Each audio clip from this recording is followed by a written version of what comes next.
Firstly, I would like to thank everyone for attending today, and I'd like to begin with acknowledging the traditional owners of the land in which we meet today, the Gadigal people of the Eora Nation, and to pay respects to elders past, present, and emerging. And now I'd like to hand over to Clare Dieckmann. Thank you, Claire. Thank you so much for that, Angelique. And I'd like to thank Kate for coming along. I really do appreciate your conversation that you're about to have together. So as if you don't know, Kate Goodwin is an adjunct professor at the University of Sydney, and she was awarded the Byron Hadley Scholarship, which launched this exhibition at the same time as me. And Kate, if you'd like to say a few words. Yes, as Claire says, we were both very fortunate to get the Byron Hadley Travelling Scholarship, and Byron Hadley was an architect and educator who was very prevalent in working in the early 20th century, and he really believed in the importance of architects going out and actually being in buildings, and particularly for Australian architects. And in 1951, a scholarship was set up which enabled architects to travel overseas with the idea of collecting, their recordings of what they found of architecture in cities and bringing them back and then sharing them with the architectural community here and the wider public. And we were both recipients in 2021, and I think one of the real things about the scholarship is actually this going out and gathering, and then the return and the sharing of it. And that's why it's kind of pretty amazing to be here in this space to be sharing Claire's research, because what you have to do for the scholarship is just a report, and then this is all on top of that time, and it's on your own time and passion that you do this, because they cover our travel costs but not the time to produce and do it, and that's where so much of the energy goes. But it's amazing because it means that all the work you've done actually has different ways of engaging, and we are sitting here in this beautiful Gaffa Gallery, which is in Clarence Street in Sydney, and it's an old police station, and it's quite a beautiful building. I didn't know about it before I come in, and I think it's a real special treat here of a space. And in the room adjacent here, there's what were the old police cells, and you note that the walls are then lined with sort of brick and sort of glazed ceramics. It's quite a beautiful conversation, I think, with your work, and it's sort of that entry space you come into, seeing these your photographs that are on the screens, and then the film you've set up behind, which is really fantastic. And if you sit there, there's sort of 6 projects that Claire talks through. She doesn't talk through, she just really quietly sets and walks through and touches this lovely round earth. And you get the feeling of sort of that journey that you were going through, and the sort of projects. And I think it really, to Claire's credit, and I didn't do this, and so I feel quite envious that I didn't do it, but you'd really thought about kind of, before you approach this project, actually this display and how you're going to share it with people. And it comes in, I think, as we talk, and if you look at Claire's work, you'll start to understand how well planned and thought through that is, because when you get these kind of scholarships, it's this great thing, you have an idea, you go out there into the world, and like the gathering of data and how you document it is so important to know what you're going to do with it, and you've done it brilliantly. Thank so you. I had a little question to her, a little bit about how your interest came about with this round earth, which is the subject of your of the fellowship, and then the subject of this exhibition. So can you tell us a bit about that? It has been a developed and evolving journey with the material of clay.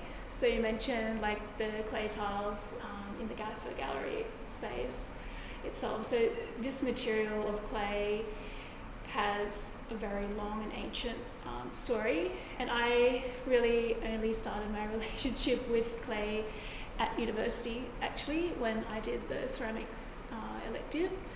And as soon as I started working with the material and my hands touched the material, we started to hand build and kind of turn the material. I was instantly obsessed with it, and I'm sure many ceramicists can kind of feel the same way about it. So there's just something about making with clay in your hands and getting it all over your body at the same time, that is very forgiving. So there's no judgment with the material. It's, if you make a mistake with it, you can simply place it back into the clay pot that you took it from, remix it with water, and then mold it back into a cube and start working with it again. If you're working with a beautiful object, it accidentally falls off the table and shatters into a million pieces, you can sweep it all up and put it back into the bucket and work with it again. So it's a very kind of endless possibilities, endless possibilities that you can work with in terms of that process. But sorry, I'm losing my train of thought. I'll get to it. But you're working with your hands in a very small scale. So I wanted to really, as I exited university, I wanted to kind of scale that same feeling up into a one-to-one scale. Since I'm an architect, I looked around at all of the different materials that we could use, and rammed earth was perfect. So rammed earth contains clay in the soil itself, and the clay is the binder that sticks it all together. So same as with turning a pot on the wheel, if you make a mistake with a rammed earth wall, you can simply knock it down and rebuild it again. So this has great advantages with the contractors who are building with the material. They don't have to buy and spend more money on that material. They can simply reform it into a wall again. So that was kind of why my background. It's beautiful. Yeah. I think because it is something, I know we did ceramics as well at university as these architecture students, and I think it's an interesting way in which you sort of think through your hands too as you design. I think so much of designing is often you're drafting, or you're using, as you say, you're cutting up bits of timber or cardboard, and if you get it wrong, you've got to go back. And it's an interesting design process, I think, that happens. And actually, I love the idea of how you start to upscale it and getting that close proximity to the feeling of it. So, and then you applied for the Borough Hadley and got it. And then I guess, so do you want to talk us a little bit through how you planned out where you went, how many, what was the journey, where did you go? Just give a sort of feel of what it was about. So I kind of had a wish list of all the places that I wanted to go to. So originally, I think our year 2021 was just after COVID, so we were all confined to Australia. So the first part of the scholarship was only Australian buildings, but that was perfect for me in a way because it really allowed me to get used to travelling and recording things at the same time. So the first building that I travelled to was actually the herbarium at Mount Annan, and I worked with my photography friend to kind of nut out how I was going to record things, and also thinking about how I was going to eventually turn this into an exhibition. So right from the very beginning, I was thinking about the final output and recording of it. So so once I had the herbarium there and ready, all the photographs were kind of at high resolution. I then had my wish list and contacted all of the people, and I was just amazed at the responses. So all of these buildings are architectural buildings, and sometimes they are houses of architects themselves. So I was amazed at how welcoming people were. For example, Jack Hawkins, when I contacted him, he just said, "Oh yeah, would you like to come and stay in our rammed earth house for the night?" And that was just beautiful because it's in Mystery Bay, which is between Victoria and New South Wales.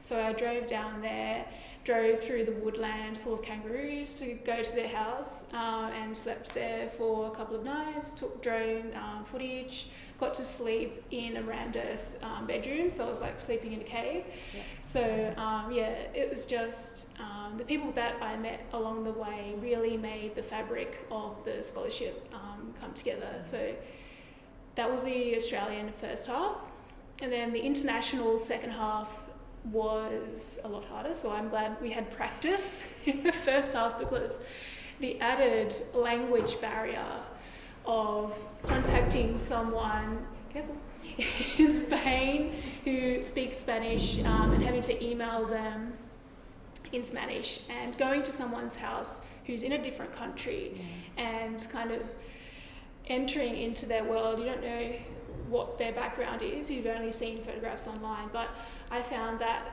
there were normal people like us, teachers, dentists, creatives. So I got to meet their family, talk to them about rammed earth as a material. And as I was kind of travelling there, so many stories were shared about the construction process, but also about, for example, in Spain, how rammed earth is so much a part of their history. Yeah. I think it's a really lovely thing when people are connected by, your love, which is really evident, that comes from here, of rammed earth and clay, and as soon as you share that love with someone, they're excited, because I think they, as you say, it's architects who have designed it, and it's something about rammed earth as well, isn't it, that really gets into your skin, literally under the toes, under your nails. Maybe can you ask a little bit about some of the history of it, or do you want to talk about how it's made, which first? I think the making process. Because we've got this amazing in front of us pieces. There's 3 of them here in the galleries. Do you want to tell us how you make it? So I rammed these with my own 2 hands, and they were a process in themselves. So as I was travelling and researching, I got to talk to contractors who built out of rammed earth in their day-to-day lives. So I got to learn where they sourced the sand from, what machinery they used, how each of the layers was formed. So for these particular blocks, I could say, the sand mixture is actually a combination of recycled concrete aggregate, crushed granite, pink colour, which is sourced from Bathurst, and then yellow bricky sand, which is in between bricks that you find in normal architectural buildings, and that's the material that contains the clay, so that's the binder. And then I mix that with dark brown oxide. So mixing those all together. The first couple of tests that I did, I successfully produced clay plaster and no rammed earth. So I thought, so maybe I'll need to add these recycled concrete aggregate parts. And as soon as I added the larger rocks or stones, it aerated the mixture and kind of spread the sand and the clay out, and that's when the layers magically appeared. So it was a long process, because there's no instructions about how to make these. Each of the soils has different nuances and ways of building, and ways that it can actually hold together and be stabilised. So the landscaping supply store was really helpful, Turtle Nursery, and they kind of said use this material, that would work quite well. And there's lots of stories of me lugging kilograms of soil in the back of my car and driving it along the highway and trying to not to drive very fast, because you have like this soil in your back of your car. But it was fun. I did it very old school, so I didn't use any mechanical tools whatsoever. So I used a literal stick of timber with another stick of timber and just pounded it over and over and over again. So you first make a mould. A mould Yep. out of timber. Yep. And that's actually how they build all of the Ramdas houses. It's actually out of plywood, because that's actually the best surface for the earth to not to create the kind of layers. So remnants of that process you can see in every rammed earth wall. So that between each of the formwork walls, there are actually like steel ties that go through, because as you're adding the pressure, the formwork wants to move out. So in order to tie them together, they use steel rods. And once the formwork kind of comes away, you have these dots throughout the rammed earth wall. So afterwards, they're kind of filled with more earth. So you can see, if you look close enough, the evidence of the formwork. So you pour it into the mould, and then you're pounding. Yes. How long do you pound for to get it down? It's actually the quickest part of the ramming process, the ramming itself. So the longest and more intensive part I found, which almost broke me in half, was the mixing process. So I really should have got a cement mixer, because it was just me with a garden trowel moving all of this soil and mixing it all up. So that took me probably about 4 days mixing process, and then the ramming process actually has to happen really quickly, because once you add the water, it's going to dry. So that would take about 3 to 4 hours, depending on how many breaks I had in between each layer. And you just keep layering it up. Yep. And the weight of this? Very heavy. Yeah. So each of these is about above 100 kilograms, about 130, 140 kilograms. So it was a discussion between Gaffa and myself, because I didn't want the blocks to go through the floor. So they are, in the middle. So that was part of the design process, hollowing that out so it wasn't as heavy. And I'll tell you the story about the forklift. So I rammed them in my backyard, and then I roped in my builder friend to kind of get them to the gallery. So as we're ramping them up my driveway, a guy with a forklift just drives past and say, "Hey, do you need help with this?" And it was literally like a 1 in a million chance. And so he just lifted them onto the trailer. And that saved a lot of backs. Great. I think there's lovely serendipitous moments like that happen through my travels as well, where you're just like, oh, someone's watching out for us. Yep. It's doing well. So after all, how many buildings did you visit? 49 buildings. Yeah. And how many interviews? 20 interviews. Which is an extraordinary amount of material that comes together to do it. And so that was, I guess, playing in your mind as you were making this. Like all of that information was layering up, taking a little bit from what everyone told you about doing it. Would you like me to ask you questions about yours? Well, I don't know. Let's do that. Would we go into? Do you want to hear more about rammed earth? Okay. We're going to stay in rammed earth. Okay. I'm a bit excited by it too. Because also, if you have read Claire's book and report about it all, it's done. She's got the interviews in the front, which is great. Like hearing, because everyone's got such a different perspective, isn't it? They kind of. I think their love of it comes through too. I mean, it's the thing that holds them all together. But these different perspectives, and there's the site visits where you're kind of giving us a feel of what it is and how it works as architecture. But then there's also the whole bit that also looks at some of the history of it, and it is an age-old thing, isn't it? So how does that history? What did you learn about that history, I guess, and where it came from? And informs now. It's because rammed earth has been used since the beginning of time. Each culture has their own interpretation of building with the material. So, for example, the oldest building that I visited was the Alhambra in Spain. So I don't know if you've seen it, it's a huge, sprawling Middle Eastern / Spanish castle. And when a new king in Spain came and ruled over the castle, he would add a little bit of rammed earth to the kind of complex.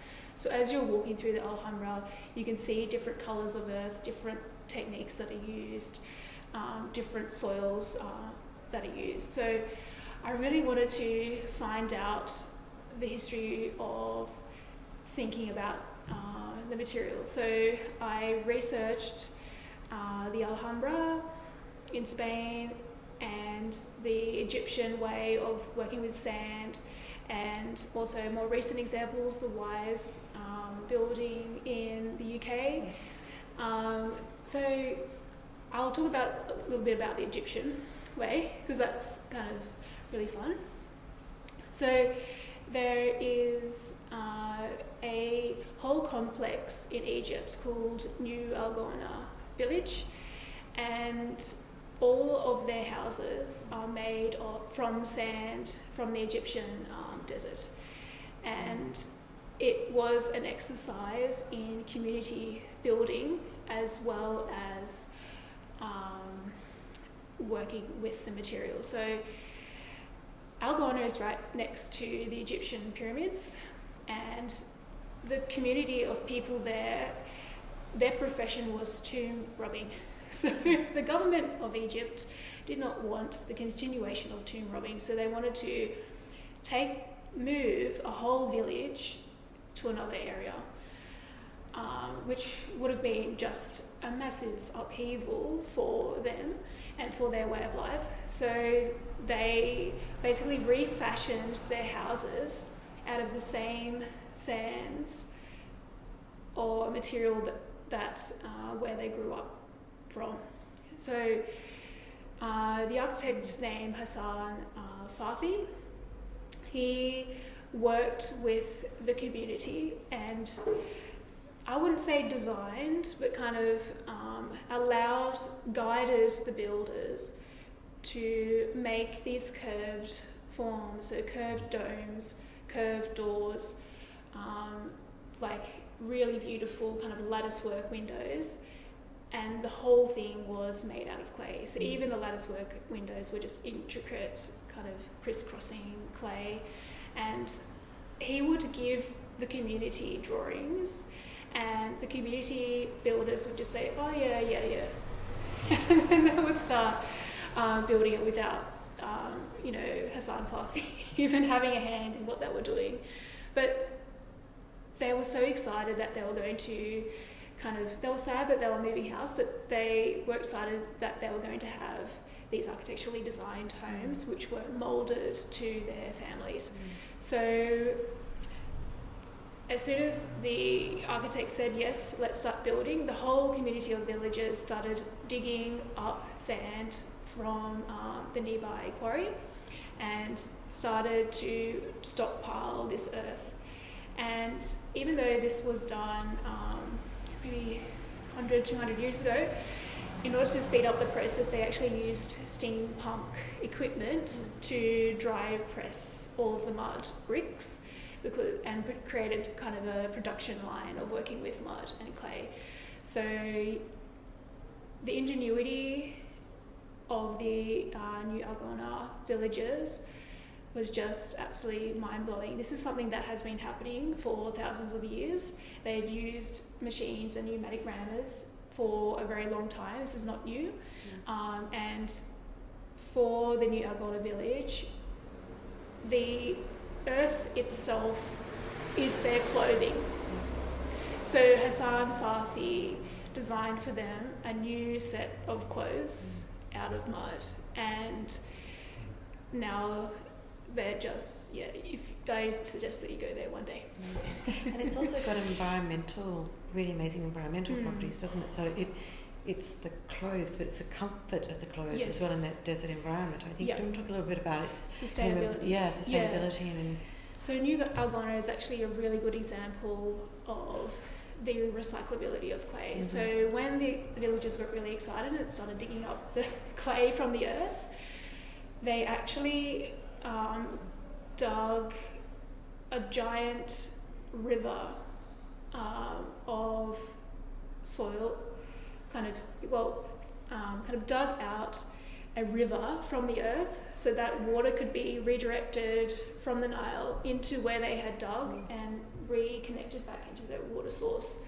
So through the actual process of extraction, the water source, which is so much the lifeblood of the village, was created. So this is something that I really want to share with people today, is that when you're designing a house and you want to put a car park underneath, or you're doing a huge apartment building and you're putting levels of cars underneath the building, don't forget about the soil that's being dug out, because this can be reused and repurposed into the building that's going above. So all excavation material can be formed into architecture. And it really ties back into what I was saying before about the recyclability of clay. So the sustainable aspect of rammed earth is the fact that it can be reused constantly. It can be knocked down, rebuilt, lived in for generations, and then it melts back into the soil from which it came from. And it's got amazing thermal qualities too, doesn't it? So it's the thermal mass keeps it cool in the summer, and then keeps these buildings warm. Yes. There's real comfort in them. I mean, Yeah. do you want to?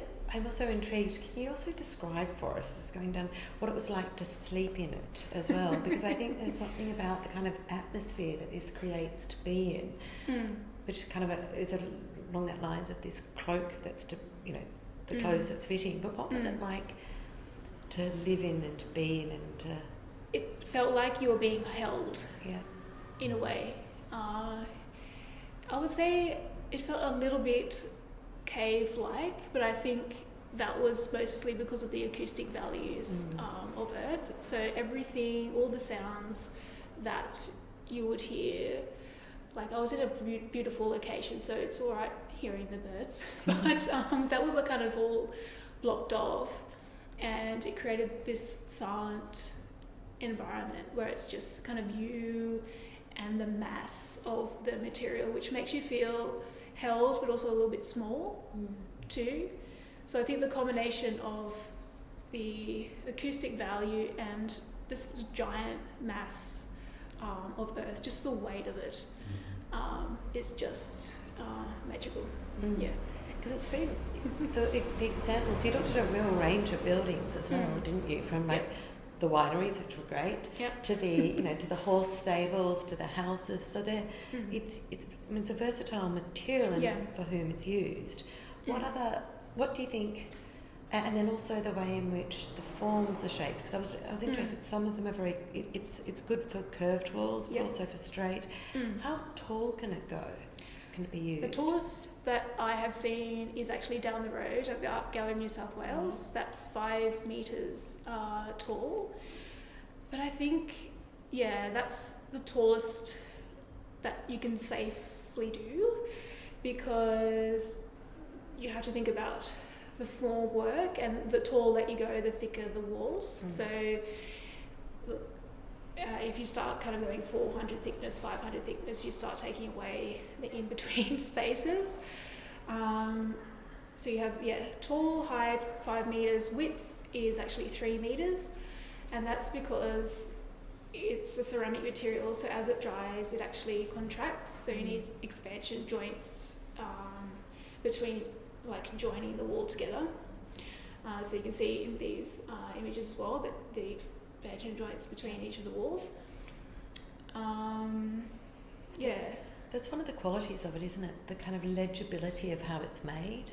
And I think that's, I think you've spoken about kind of thinking around the design, not just designing the building, but actually designing how it's made, the construction process, who does it, how it does it. And I think that there's a lot, it's the way in which we need to think now about building. It's not just okay to sort of draft something up and put it away. As you say, it's what comes out of the ground, how that's reused, how something's made for efficiency, what's necessary.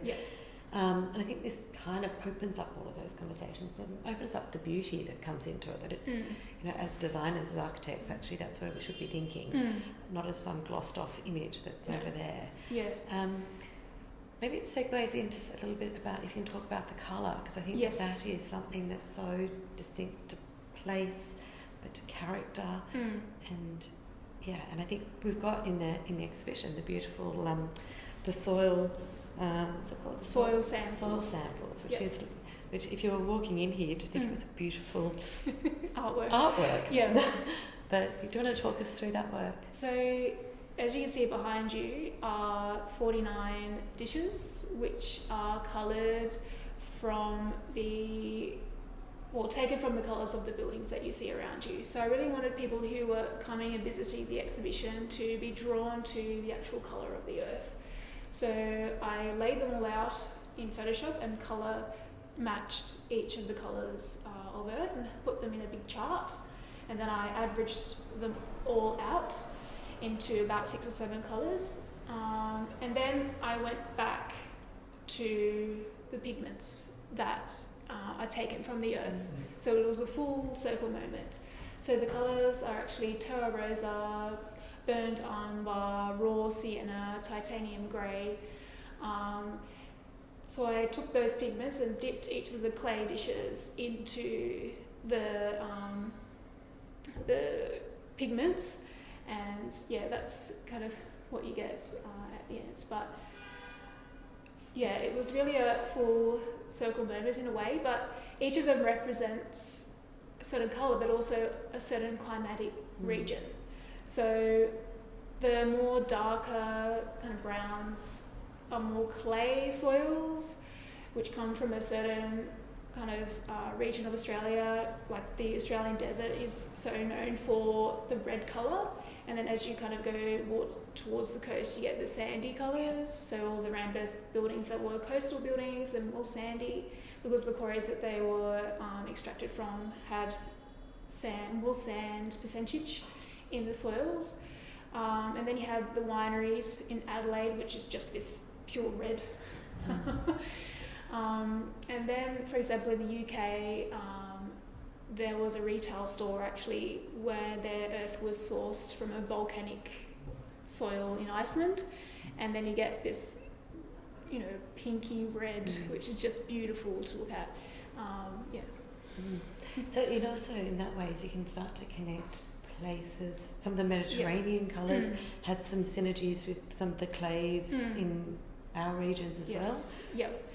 So if you look at a map of the earth, you have the equator, you have the hotter regions, and then you kind of go to the temperate zones and the colder regions. So if you go kind of between the Arctic and the equator, kind of the more closer you get to the centre, the redder the colour, and it's same with us.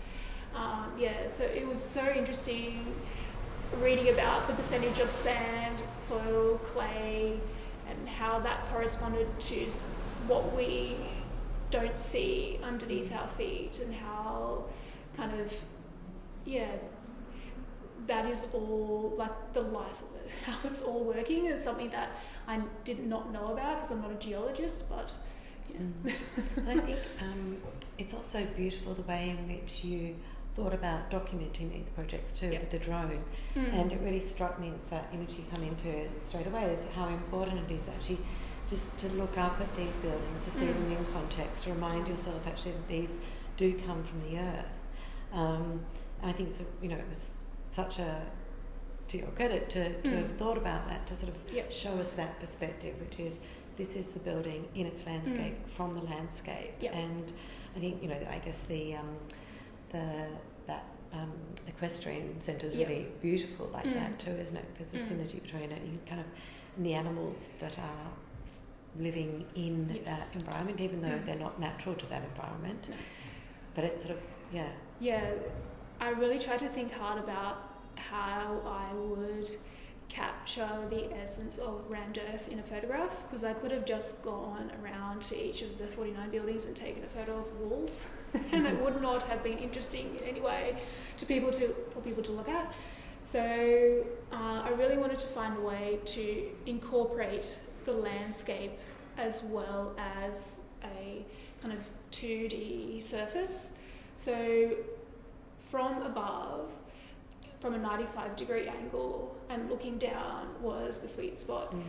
So it kind of gave us a bird's eye view and almost made it look like the Rammed Earth walls were scoring the landscape in through like linear lines, and that kind of tied back into the landscape. So one of the people that I interviewed, Anna Nichols, had a really beautiful quote in her Sacred Mountain House. She said, "Round Earth is like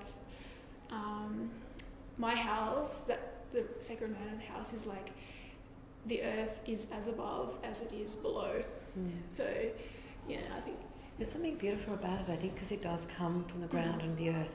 It kind of almost tells you how to build and design. It's not something that goes on top. You know, the material, you start to have, as a designer, a conversation with place, material and design that's kind of inherent in it. And that really comes out, I think, that feeling of the essence of how much it generates the nature of the spaces as well. And I think, you know, it's interesting to look at these, a lot of them, as to how they're often courtyard spaces, or they contain the landscape, and the landscape is so much in dialogue with it. There was I was going to ask you a little bit too, because it's a really interesting choice you've made too about the nature of how these photographs are presented to us. They're on this really thin light veil, and for a material that's so heavy, you might think it was going to be big or anchored, but there's a juxtaposition. Yeah. Yes. Can you talk a little bit about that choice? Well, I really loved the idea of scoring a patchwork of round earth buildings into the landscape, and it was actually through talking to Gaffa and Angelique about how I was going to present this, and my original proposal was kind of a patchwork of buildings that I would kind of sew into a fabric, and that process led me to dye sublimation, printing them onto the fabrics that you see here. So it's a play on words, but it's also a feeling that I kind of took. So I thought that the curtains were very architectural in terms of creating rooms within the space. And the fact that the photos are smaller, I wanted people to come in closer to look at each of them. And because they're on sheer materials, the way that you move around them, they become darker or lighter depending on from what angle you're looking at them from. And then the rammed earth seats and such a light material, there's that kind of lightness and super heaviness contrast that really is complementary. And then I designed them as seats, so you could potentially have them in your garden and sit on them. Taking advantage of the verticality of the space, and then kind of seats so people can sit down and look at the artworks. So there was a little bit of exhibition design in terms of those choices. Yeah. It's lovely, it's really effective, and it's also, the material enables you to see them from both sides as well, and I'm just loving, you know, as I sit here just gazing at them, and your eye runs from one to the other, and it is quite striking. You can sort of feel, I love the fact it's not didactic, but yet I came in and you knew that this was the European to this. Yeah, you can quickly kind of feel and identify from how it's used in different places where you are and located in the world. And there's something really nice about the kind of intuitive sense of connection that you've given us here in the space, which is so. Thank you. It's really lovely to hear a bit about it. Yeah. Well, I don't know. We were going to talk a little bit about mine. So you've been looking at these are. If you're wondering what's going on here on the side, it was my Byron Hadley trip, which they happened at the same time. But I didn't want to invite Kate here without talking about her project. So there is kind of an element of extraction from the earth and taking from the ground. So through that process, I felt a little bit of uncomfortable in a way. So Indigenous people have been living on this ground and been working with clay forever. So if you don't know, Kate's project is named Art Centre Architecture, and she travelled to the Northern Territory to visit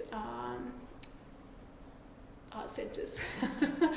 And I just want to kind of read out kind of couple of sentences from her report, which set the scene. So this was the first art centre that Kate travelled to, and it kind of will help us kind of understand. So the spaces are in constant flux. Works of all sorts come in. The art centre encourages experimentation, and nothing is deemed a failure or rejected. Artists and communities are supported. The works are moved by staff or conservation or prepared for sale. Documented, photographed for the web or an exhibition. Stored or brought out again to show a visitor. Every time I walked through the gallery, something had changed. When I first arrived, I wasn't sure where I could go, which thresholds could I cross.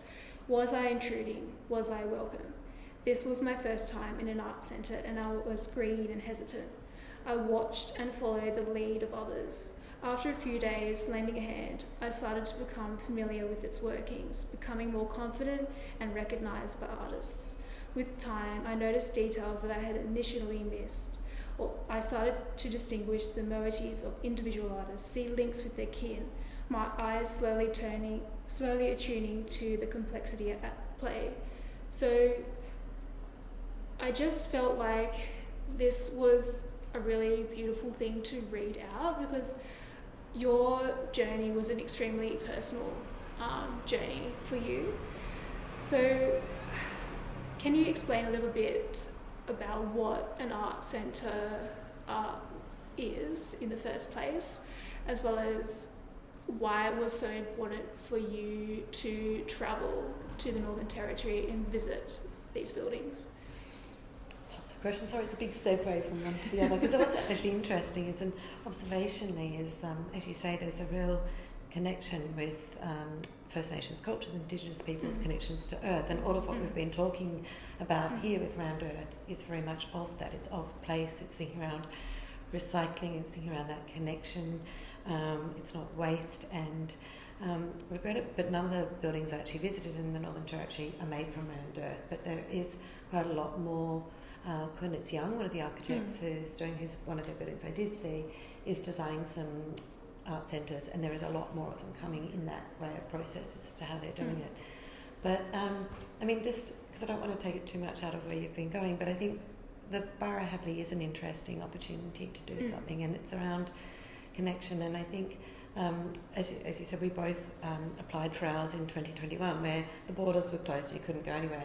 I'd spent 20 years of my life living in London, been all over the world, so actually coming back to Australia for me was great. When it said you can't go anywhere else, I was like, I actually really want to see this country, because I don't know it. You know, it's so expansive. There are so many different places, and you know, you look at the Indigenous languages maps, and you realise that this is such a complex and rich country, which is so diverse, and so many countries and peoples that come from it. And so I think, having been overseas, I wanted to re-feel and connect with this place. I think Australia, there is something about the earth, there is something about the spirit of the place that is there. And I kind of, you know, as much as I found London and Europe amazing and rich and inspiring and great, I kind of, part of me gave some sort of bodily sense of being back grounded here. So I found myself actually up in the Northern Territory. I went up for a 10-day holiday, and COVID shut everything down here, so I ended up staying up in Darwin and really fell in love with the place. And you know, I think for all the reasons you've almost spoken about, these colours, the kind of voices, the things, and so I, having had my background, I was trained as an architect but practiced briefly, and then moved into a curatorial space. And so I was looking at kind of cultural spaces and exhibitions and various things like that. And I was interested in these things called art centres. I was in Darwin, you could see this amazing work coming through from Indigenous artists from all over the area that would come through, and hearing about what was happening on communities. A lot of people there were working with communities. And I didn't know about it, and I wanted to find out. And the Northern Territory was also pushing this arts trail, and so there were places to visit, and I kind of thought, art centres, in a kind of way in which I thought about, you know, very non-Indigenous kind of Western way of looking at galleries. You just go and visit, and realising that these art centres are so much more than that, and they're intriguing and complex, and I think quite unique and really hybrid. So they're places that emerged out of, with the sort of largely with the Aboriginal self-determination. So, and a lot of the which I didn't know enough about, how these remote communities have come about. They're shaped by or brought about by state or by church. People are displaced from their land, put together somewhere that is really disconnected from their own country. Their country can be a long way away. They're put next door living with people who are not their kin. And there was a rise in the Aboriginal art market and self-determination, that they actually wanted to take control back of life and doing it. And that's when art centres started to rise up. And there's spaces within community that are run and owned by the Indigenous people of that place. Very invariably with a sort of non-Indigenous manager, but then they're working with the people of that place. And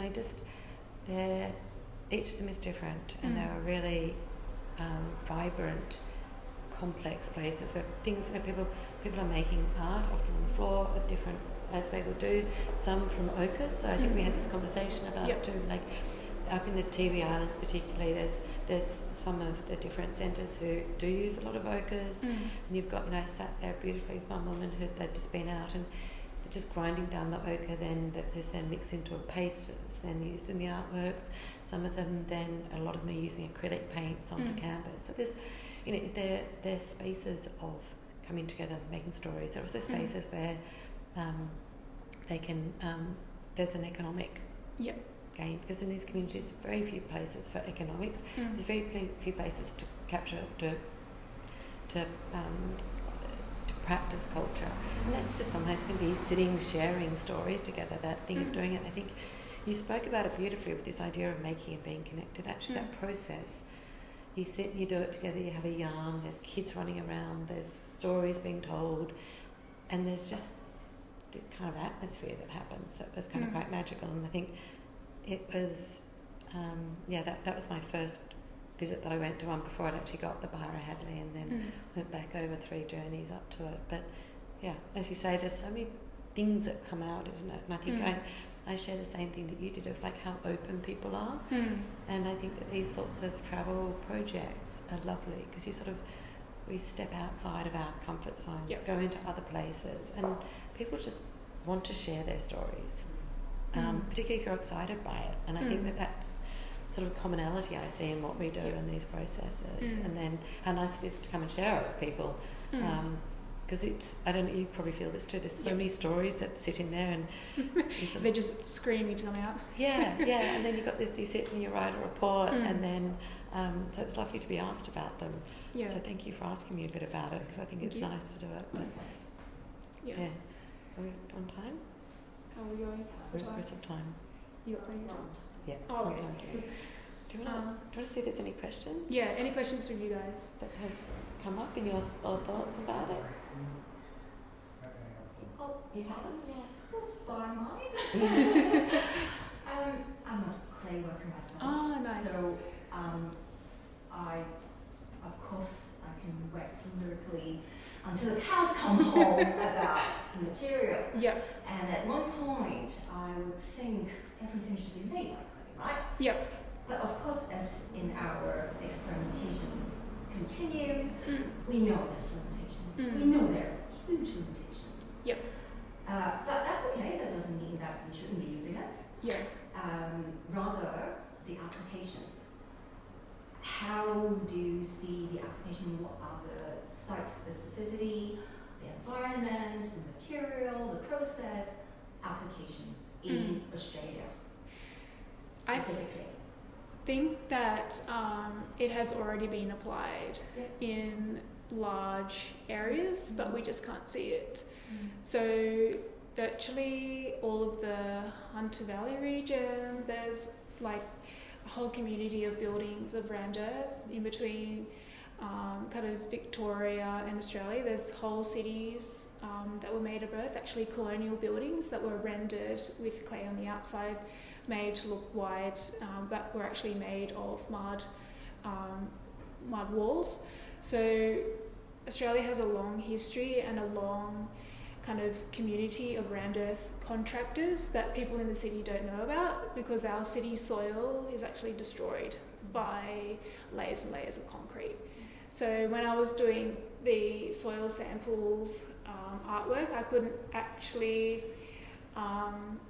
note down really accurately the buildings that were built in the city, because it's called techni-soil. So all of the chemicals, the pollution has kind of seeped into the ground.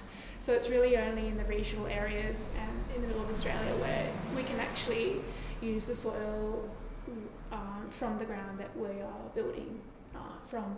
But potentially we can build whole cities out of the material. For example, in New Gorna, that's a whole town that's built out of mud.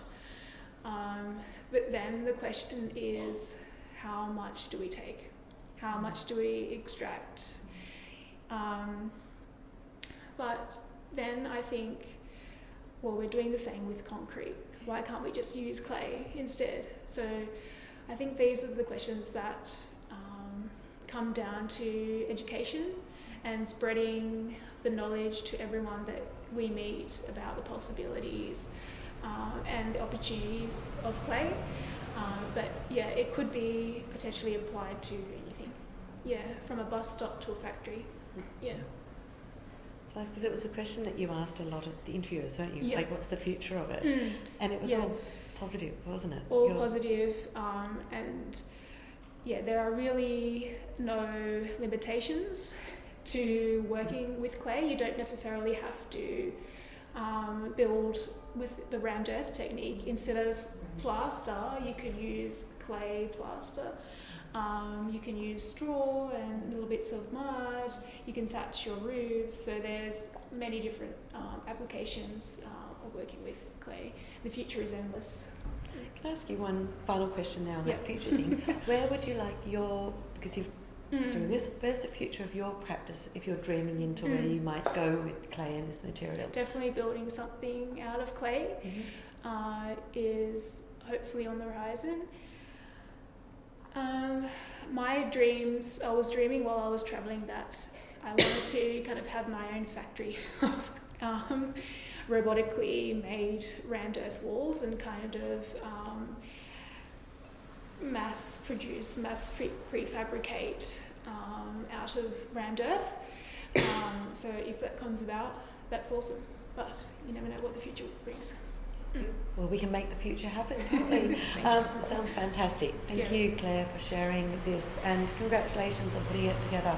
And thanks for Gaffa for hosting these kinds of things. It's so lovely to have architecture in kind of these art spaces that brings it all together, particularly alongside you've got flowers next door. It's really beautiful, actually, celebrating culture in this way. So thanks, Claire, and thank you, Gaffa. Thank you so much for our conversation. Thanks for coming.